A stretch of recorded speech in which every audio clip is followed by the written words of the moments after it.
muita paz. Meu nome é Hamilton Batista, sou trabalhador do Centro Espírita Fraternal Teresa d'Ávila e hoje estou aqui para estudarmos juntos, refletirmos juntos sobre o Evangelho segundo o Espiritismo no seu capítulo 17, Sede Perfeitos, e o item 10, o Homem no Mundo.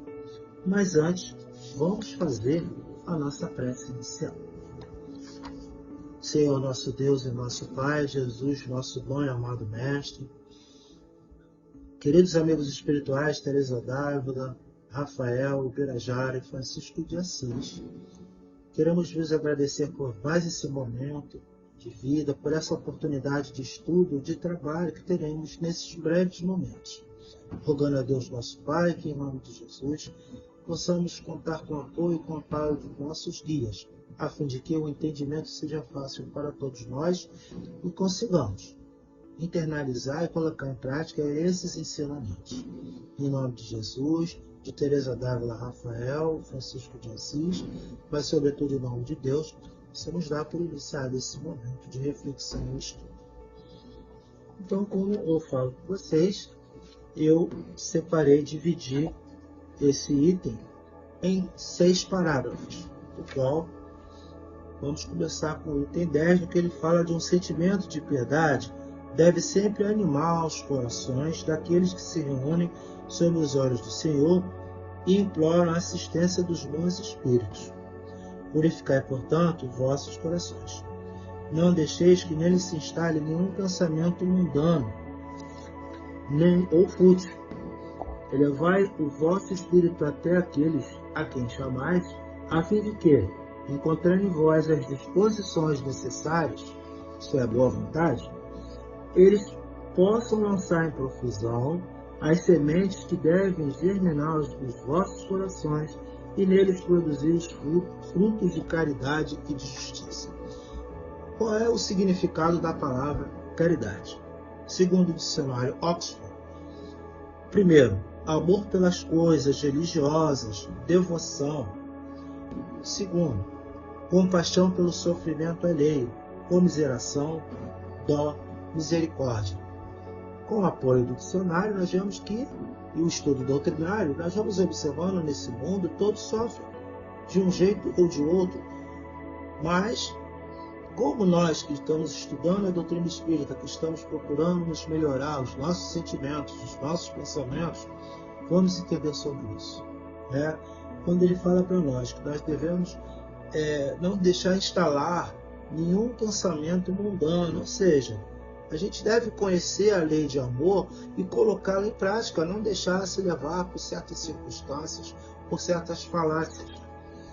Ele também vem falar para a gente que elevemos o vosso espírito até a quem a chamais.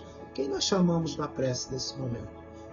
Os nossos queridos protetores da casa de Teresa d'Ávila, que a gente tem então a boa vontade de escutá-los e que eles encontrem em nós essas disposições necessárias, ou seja, a boa vontade. No segundo parágrafo ele fala para nós: não julgueis, entretanto, a que vos incentivarmos incessantemente a prece e a evocação mental, estamos vos convidando a viver uma vida mística que vos coloque fora das leis da sociedade em que estáis condenados a viver. Não, viveis como o homem da vossa época, como devem viver os homens.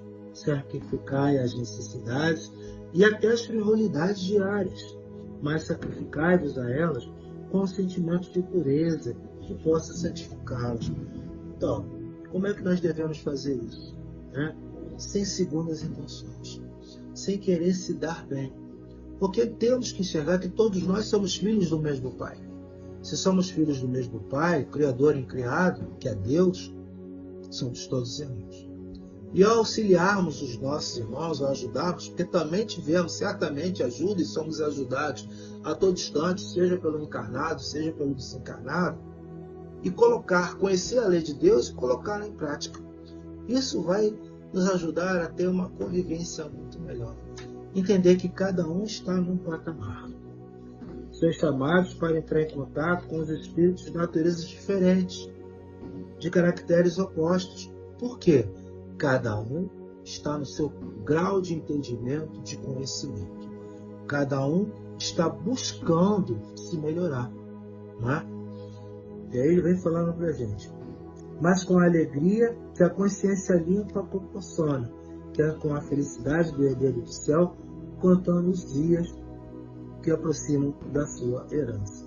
Então, a gente procura fazer essa melhoria, né? No quarto parágrafo, ele fala ainda para a gente. A virtude não consiste em assumir um aspecto severo e triste, em repelir os prazeres que vossas condições humanas permitem. Basta atribuir todos os atos da vossa vida ao Criador, que vos deu a vida. É suficiente. Quando se começa ou se acaba uma obra, elevar o seu pensamento até o Criador e pedir-lhe o impulso da alma, a sua proteção para triunfar, ou a sua bênção para uma obra terminada. Que tudo aquilo que realizardes seja atribuído à fonte de todas as coisas. Que nada seja feito sem a lembrança de Deus. E que Deus venha purificar e santificar os nossos atos. Porque se Deus nos dá a oportunidade de criarmos uma coisa, algo que será útil para nós, para todos, né? Tem que ser bom para todos, nós devemos lembrar sempre de Deus. Porque Deus criou o universo, né? Está criando ainda tantas coisas que ainda não sabemos, que ainda não conhecemos. Mas é necessário o quê? Confiar, né? Confiar em Deus, buscar sempre o equilíbrio, buscar sempre a serenidade. É certo que de vez em quando nós também, por uma situação qualquer, às vezes nos desequilibramos, porque ainda não internalizamos, muitas das vezes, esses conceitos de fraternidade, de união, de pacificação, de entendimento. Mas o Evangelho vai nos ajudando nesse ponto, né? É preciso refletir, pensar e colocar em prática, né? Como disse lá no item 8, que foi estudado semana passada, sobre as virtudes, o espírito François-Nicolas Bardalene, cardeal de Moulot, ele fala sobre a virtude. E ele informa que a virtude, no seu mais alto grau, é o conjunto de todas as qualidades essenciais que constituem um homem de bem. E nós estamos trilhando, através do estudo, das reflexões, né, e o conhecimento, para nos tornarmos o quê? Esse homem de bem. Então a virtude é o conjunto de todas as qualidades. Ser bom, ser dócil, ser paciente, ser carinhoso, ser atencioso, ser honesto, digno. Tudo isso é um conjunto essencial. Que possamos nos tornar um homem de bem, né? E aí o nosso irmão, ele vai trazendo sobre a perfeição no quinto parágrafo. Ele diz assim: a perfeição está toda inteira, como disse o Cristo, na prática da caridade absoluta. Se eu já entendo que eu devo auxiliar o meu irmão, então a perfeição está aí. Já é um caminho. A gente tem que iniciar.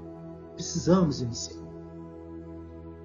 Mas os deveres da caridade se estendem a todas as posições sociais, desde o mais humilde até o mais elevado. Então não importa.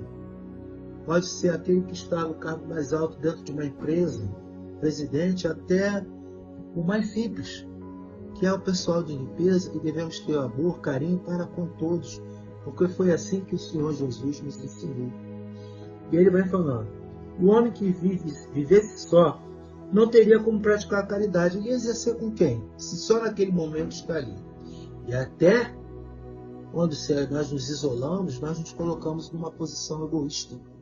Uma posição que, o que acontece? Eu não quero saber de ninguém, só a mim me basta. E não é por aí.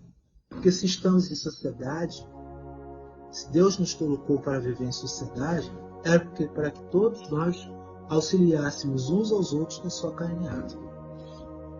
Tá? As lutas, ele vai informando também, assim, o homem que vivesse só não teria como praticar a caridade. É apenas no contato com seus semelhantes nas lutas mais difíceis que ele encontra oportunidade para praticá-la. Portanto, aquele que se isola priva-se voluntariamente do mais poderoso meio de perfeição. Não tendo em quem pensar, a não ser em si, sua vida é a de um egoísta, conforme eu havia falado nos minutos anteriores, né?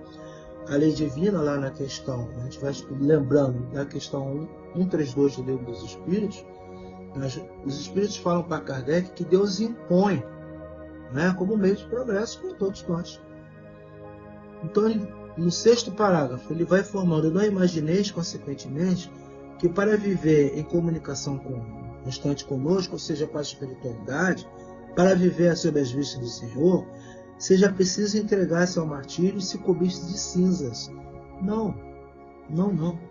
Ainda uma vez mais vos dizemos: sede felizes segundo as necessidades da humanidade, mas que a vossa felicidade não entre jamais num pensamento, num ato que possa ofender ou fazer entristecer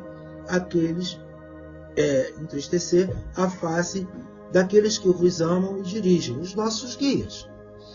Deus é amor e abençoa aqueles que amam santamente. Um Espírito Protetor, Bordeaux, 1863. Então, meus irmãos, estamos no mundo, mas não precisamos viver mundanamente. Eu posso ir à festa, eu posso dançar, eu posso ser feliz, mas eu tenho que respeitar o meu próximo. Posso brincar, mas que a minha brincadeira, ela venha com decência. Quero usar joias, mas que eu as use sem arrogância, né? Quero passear, mas que eu passeie com moderação. Eu tinha um companheiro de uma outra casa, do qual eu trabalhei, que ele sempre falava que muitas das vezes nós éramos obsessores de praia. Por quê? Ainda mais esse período, né, de férias, que a gente constantemente gostava de ir à praia. Ele falava que a praia vai estar sempre ali, mas que a gente usufruísse aqueles momentos que estivesse ali na praia. Eu não precisava ir na praia segunda, terça, quarta, quinta e sexta. Não era isso. Não era esse o objetivo, né? Nós vamos sim nos retemperar as nossas forças, nas energias da natureza, mas respeitando a natureza. Não é isso? E aí, vamos ver nesses momentos também o que fala a nossa irmã Teresa d'Ávila, quando ela fala para nós, no seu livro da vida,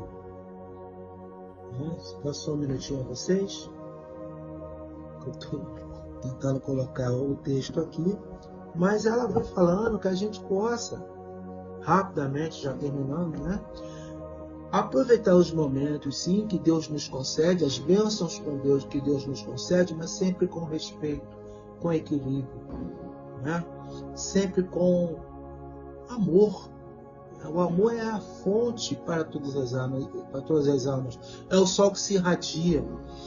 O sol nasce para a gente todo dia, todo instante, e nunca nos cobrou nada. A lua, vamos ter fases maravilhosas, também está presente. Tudo isso demonstrando o amor do Criador.